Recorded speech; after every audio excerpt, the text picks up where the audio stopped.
have seen a Disney or Pixar movie? Almost all of you. So maybe you may not remember all the sing-along songs, maybe not even the magic fairy castles that up and flew away. But I bet you will remember the way that you felt after you watched the movie. You see, Walt Disney, he said, it is through the stories that we connect through people and with, and not just the facts. He built Walt Disney on this premise that the idea of the stories, it not only shapes the way we are, but the way that we see the world around us. Would you all agree with that? Yes? Yes? A lot of more head nods. Stories, they convey emotions. And if you put the emotions into your company's brand story, it is going to elevate you, I'm going to push the button here, to be a brand leader in your market space. If you want to elevate yourself, elevate your company, and all of you are building these companies, if you want to be a brand leader, you have to put the story behind the reason you build your company. And that's what we're going to talk about here today, is why, the reason why you have a brand story, and more importantly, after you build your brand story, how to present it well. How to present it so it has clearness, it has clarity, and most importantly, it has conviction. It has conviction, so your words gets the results that you want in front of your audience. So that's what our conversation here is going to be all about today, right? So you see what we do when we are entrepreneurs, and we're all entrepreneurs in this room. We build companies. We build our products, we build our services, and we are innovative, we're driven, we're out-of-the-box thinkers. And that's great, because as entrepreneurs, there's a lot of technology that's been founded in rooms just like this. But I like to ask you to shift your thinking and to reverse engineer that, just like Walt Disney did. What about if you craft your brand story first, and then you put your products, your service, and your benefits in there? Because that's what Walt Disney does, right? They start with the story. They start with the story, and then they bring in the products, then they bring in the services, then they bring in all the benefits around it. Why else would you believe that a street urchin would fly on a magic carpet with a magical genie granting him wishes? Why would you do that? Because there's a rags to riches story there, right? Why else would you believe that a woman that could use jazz fingers and make an ice castle come up? Because there's a story there of being an orphan, of being a good person and being a bad person and then being good again. So all of the things are underlined by being a good story and using your story. Because stories make emotional connections. And when you're able to make an emotional connection to somebody, it leads to action. I'm going to say this again. When you have an information, it leads to emotion, which leads to action. Those three things are the fundamental things how you convey information. And if you do that, if you're able to build your story around a connection that triggers an action, you're going to build a loyal customer base. And isn't that what we all want? Isn't that what you want? Isn't that, what are we in the business for? We're in the business to create a customer base that believes in your product or service, right? More head nods? Yes? All right, so entrepreneurs, we tap into the market. Now, when we do that, when you build your brand story, we all love to talk about what your product does and how it does it and what your company does and how it does it. But are you putting the customer as the hero? Are you making the customer the hero, which is equaling your brand strategy, which equals your business strategy? But I want to talk about, is your customer the hero of your story? Because what's a story, you guys? A story has a beginning, a middle, and an end. If you think about it from a customer's point of view, and I've met with some of you founders in this room, and we've talked about this, you have to study your customer. What is your customer's hopes, their desires, their dreams, their aspirations? What do they do before they go to bed at night? What do they do when they wake up in the morning? What is the thing that your company or your service is helping your customer with? And how are you taking that, whatever you found to be true about your customer, that problem that you're solving, how are you taking them on a transformational journey? What is it that you're taking them through, and then what is the outcome that they're getting from that? Right? So if you think about the iPhone, if the iPhone, what their motto, their brand mission is to make your life simpler. So they're taking a journey of a customer that needs to have their life be simpler. They're saying, here's our product, here's our guide that's going to help you do that, and your outcome is that you have a much simplified life. Is that true? Same thing with Nike, right? Their motto is to be a better person at sport. The same thing. You're taking your customer through the journey of transforming them, leading them to the outcome that you want them to get through your product or service. See, every person in this room, every person that you'll ever talk to, every people that you'll make a pitch to is a human. And all humans are triggered by emotions. If you trigger the right emotion, you're going to get them to take the action that you want to do. All right, so once you get your story, you get your audience to be engaged and connected with you, then you get them to lead to action. So when I was a young girl, I have naturally curly hair. And my sweet but very traditional Indian mom didn't know what to do with my wild, unruly hair. So she would slather it with oil all over to make it tamed.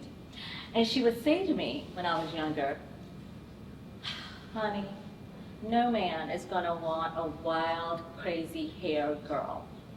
So I grew up with these thoughts that I was unlovable and unwanted.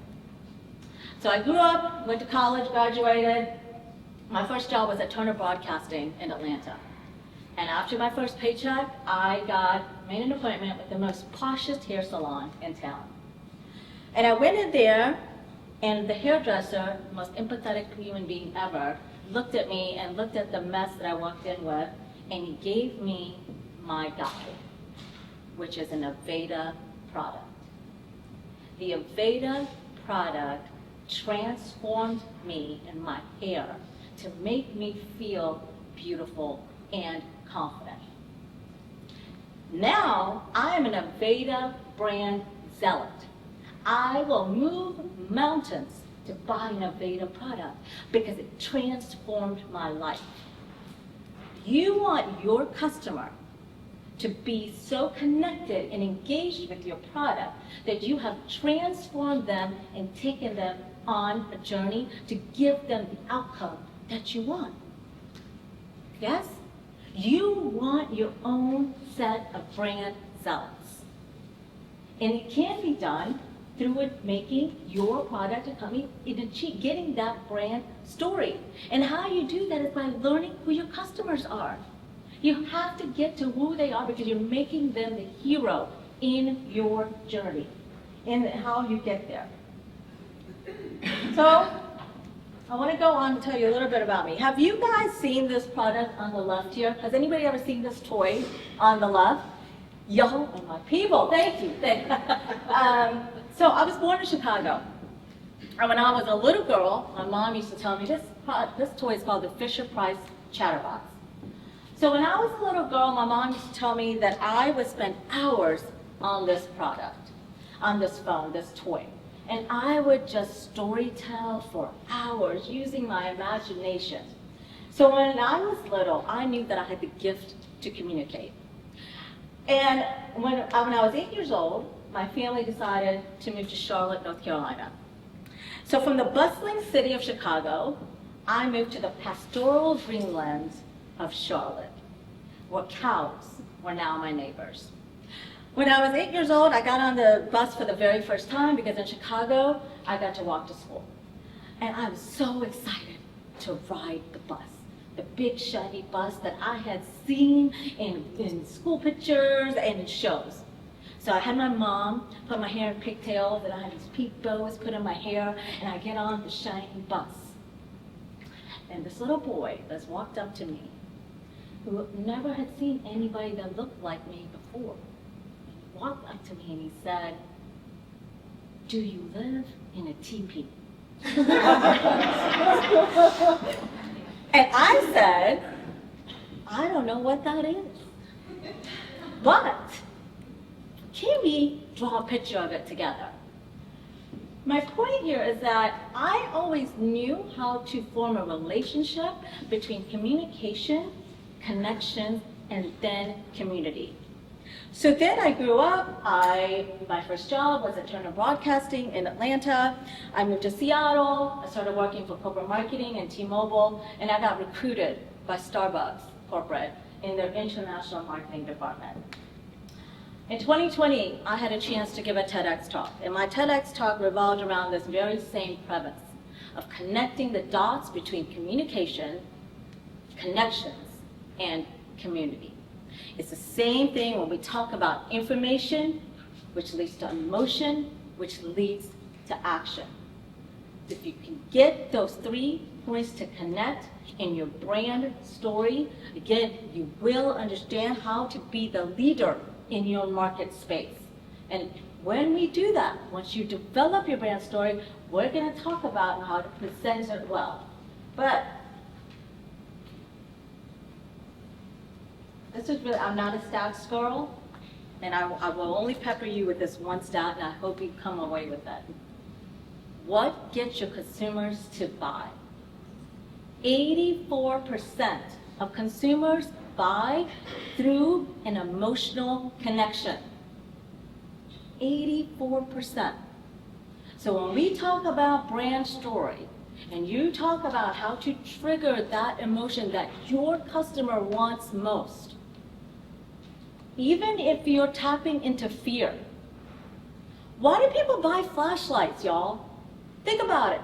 You don't want to, when your lights go out, you want to be able to see. Why do you buy the Ring product? You want to see who's knocking on your door. If you're tapping into fear, if that's your motivator. Some of you have companies that have AI models that are detecting skin cancer. What are you tapping into? And how is your customer going through that journey of getting from what their problem is to solving it, taking them through a journey of detecting whether that cell that they see or whether that bump that they see doesn't have cancer in it, and taking them to an outcome where they're alleviating that fear. Do you all head nods? Yes? Does that make sense what I'm saying? All right.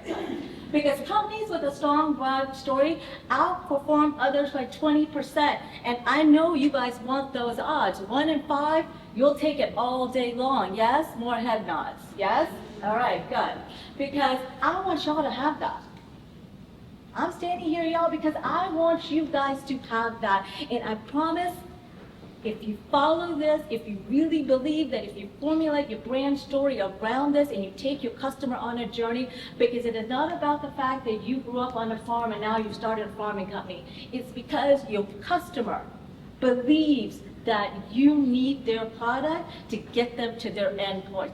Your product or service is the sword that the hero uses to get to the top of the castle, to rescue the princess, to come down and get married and live happily ever after, right? You're the guide. Your product or service is the guide that's going to get them there. So how do you do that? How do you do that? What's your strategy to formulate your brand story? Look, your customers' desires, their wants, their needs, you can put them in 3 buckets. 3 buckets. Your shared desire, number 1, I call it the unique and lovable characteristics. Yeah, these are the characteristics, the people that feel a little bit different from the norm. People that are not often, maybe they're branded as the black sheep. Maybe what they most want, what they most need is the feeling of belonging, right? It's the feeling that they have their own people, their own sense of love, their own tribe, their own happiness. And how is your product or service going to get them there? A great example of this is Spanx, right? So Sarah Blakely, this company is headquartered in Atlanta. Sarah Blakely is the daughter of an attorney. Grew up in a well-to-do household. She graduated from college. Her first job was selling fax machines. She went door to door selling fax machines. This is back in the day, obviously.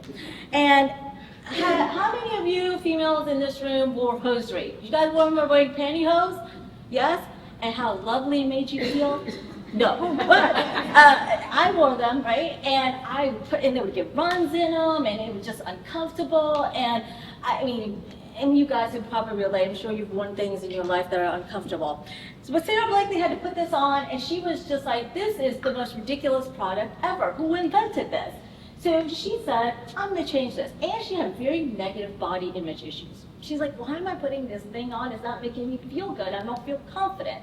So she went about to change this, and so she invented body wear, positive body wear, so then you can wear it, women can wear it, and feel good about themselves, right? But what she did, she talked about and she listened to her customer base, and she found out what was really unappealing about this hosiery, about this body wear that was really bothering them. And you know what it was? It was a lack of confidence. A lack of confidence because they didn't feel like their true selves when they walked down the door wearing this piece of hosiery. So she invented body wear that gave them a more positive body image. So she addressed that need. And now she's one of the biggest, what I read about her, she exited her company with billionaire. She's a billionaire now. And we all want to be there, right? You want to invent a company that you're exiting with $1 billion exit. Who doesn't want that? Raise your hand if you don't want that, right? I don't see any hands raised. So you want to tap into your customer's need, and if they're feeling unique but lovable, how to do that. Here's another bucket to go in. Shared desire number 2, this bucket is be part of something more. You're tapping into an ability for people, I want to get this right, sorry y'all, to be part of a universal desire to be part of something bigger than themselves. Who doesn't want that? Who does not want to feel like you're connected, but you're also connected to every other dot in this globe? And who does this well is, the screen's not right, but anyways, let's say Patagonia. Patagonia, do you guys own Patagonia products? The outerwear? So this founder went out and he figured out that he wanted to start a clothing company that when you wore it, you were connecting to the climate as well. And his motto, his brand story is, we're in business to save our home planet. We're in business to save our home planet. So when you put on a Patagonia piece of clothing, you feel like you're connected to the world. And who doesn't want that? Like, who doesn't want that feeling? And that's what they do well. Here's Tom's. So Tom's, Blake Mykoski, who started this company, he was walking around Argentina, and he saw some children playing outside who weren't wearing any shoes. And he said, we lived in in a well-developed world. Why is it these children don't have shoes? So he started a company based on the 1-for-1 model. That's his brand motto, 1-for-1. You buy a pair of Tom's shoes, you are donating another pair to somebody who needs them. I own plenty of Tom's shoes, guys, because you know why? I feel like it's the BOGO best offer out there. If you shop at Publix, you know how you get the BOGO offer? But this is the best BOGO offer going because you're buying a pair of shoes, giving it to somebody, a pair to somebody else. If your brand story taps into this feeling that people can be part of something more, they're connecting not for themselves, but to everybody around us. You are tapping into that universal desire to be there, to be part of something that's bigger than themselves. Let me tell you guys a story. So I used to work for Starbucks. And Charles Schultz, who ran the company, former CEO, he was born and grew up in the housing projects of Brooklyn, New York. He was one of the few that was able to go to college. And he did that because they were a full ride football scholarship. He loved football, he played football all 4 years in college. But he also got the gift of an education. So he graduated and got a job in a small company selling Swedish coffee drip machines. His biggest client was based in Seattle in a coffee shop called Starbucks. And he's like, what's happening? Why is the Seattle-based coffee shop buying so many of these coffee machines?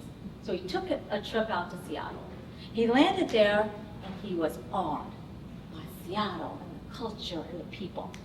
And he went into the coffee shop, and you know what he found? He found this wonderful place that was serving coffee, and they were like, the owners were like nurturing, and he was like, this is awesome. He's like, I want to be a part of this. I want to work for y'all. And Starbucks people were like, well, yeah, okay. It took a year, but he became the sales director at Starbucks. And because after he did that, they sent him to Italy on a business trip. He went to Italy, and he had the biggest aha moment. He was like, I get it. There's coffee shops at every corner. These people are coming in to not only drink coffee, but as an extension of their own.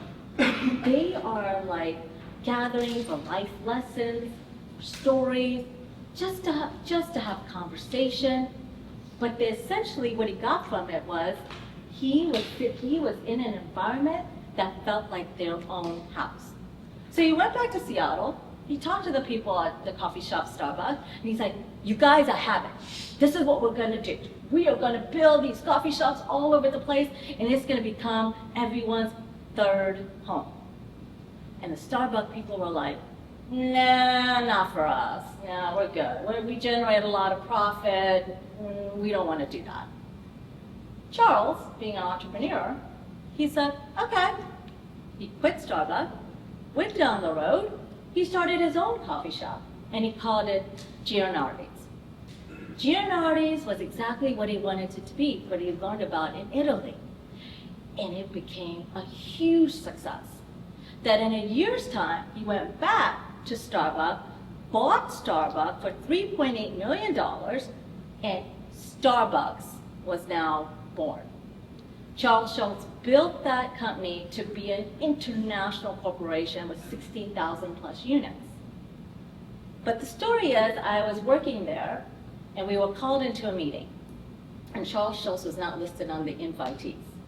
We walk into the meeting and opens the door, and Charles Schultz walks in. And when he walked in, I was sort of frozen because he was the CEO of our company in our international brand meeting, which is about 10 people big. But let me tell you what he did well. He listened. He listened with intent, with purpose, with curiosity. And he never did it with any sort of judgment or any sort of ego or this, I'm better than you. But he listened with the feeling, with the want of wanting to hear what you had to say. So my message to you from that story is that you must listen with the same intent, the same purpose to your customers to get them to the brand story that these corporations have now done. You've got to be able to put your customers in one of these buckets. And that third bucket that we're going to talk about is curiosity.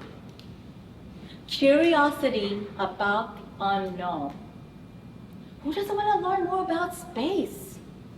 Do you guys see those pictures that pop up in your feed about some foreign planet and you're like, ooh, ah, right? There's curiosity.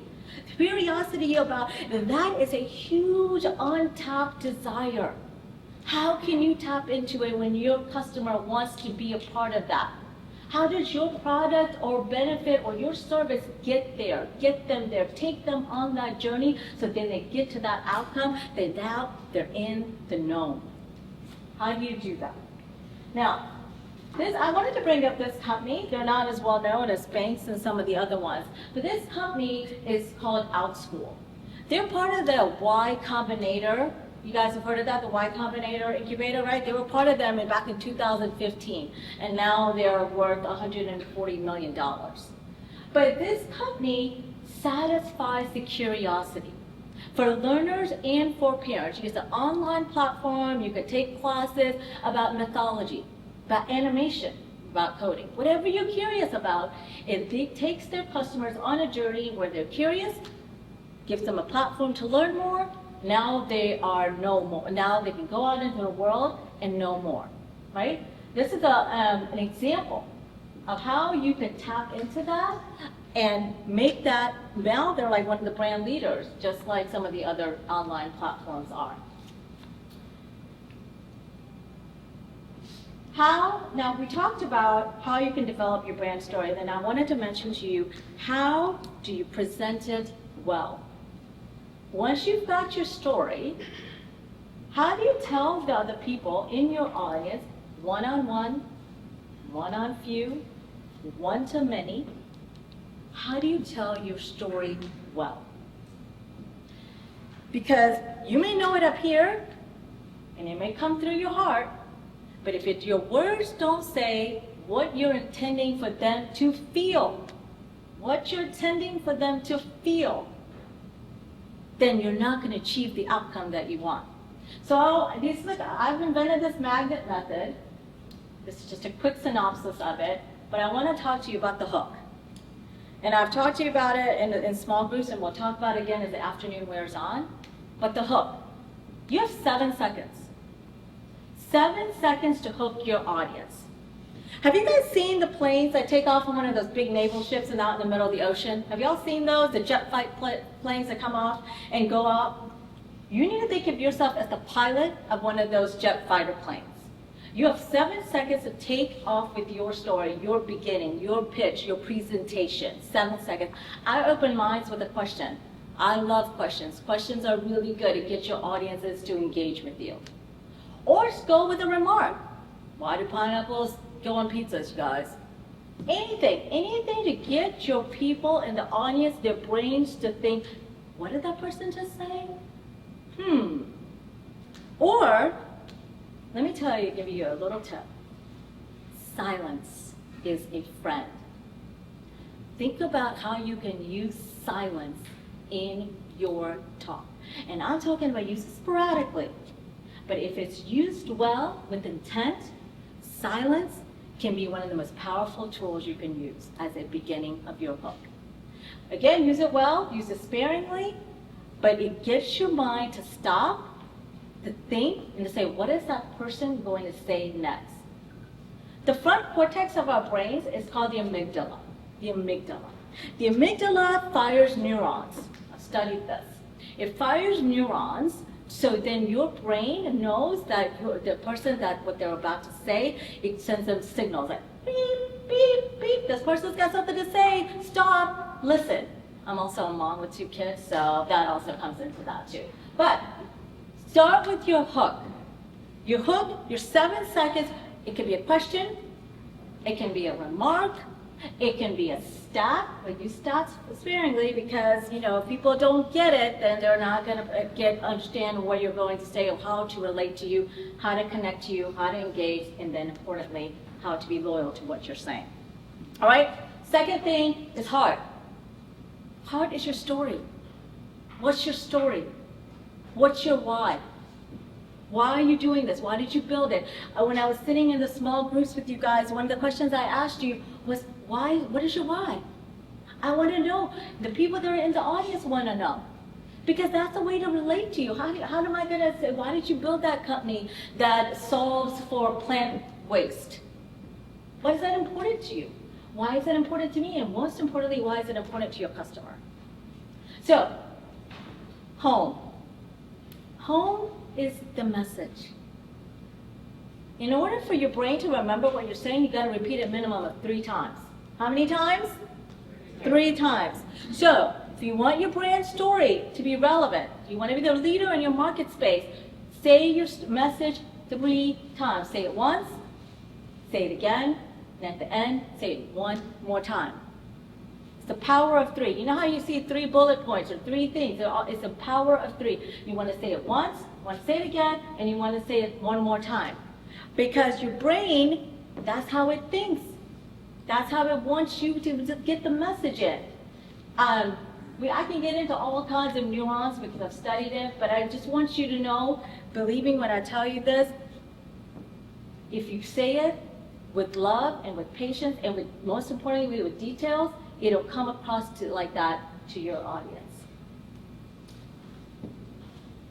Okay, I would give you, there's 2 more methodologies here, but I want to save some time for questions and answers.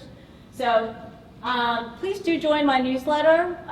There's a lot of good stuff in there. Please, and do that. Thank you so much.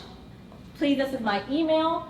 I want you to ask a lot of questions. I want us to be interactive and have a conversation, because your story and your brand story and how you say it and how you present it well, it's really important to me. Because I want you at the end of this conversation today to use your words to achieve the success that you want, right? So thank you so much.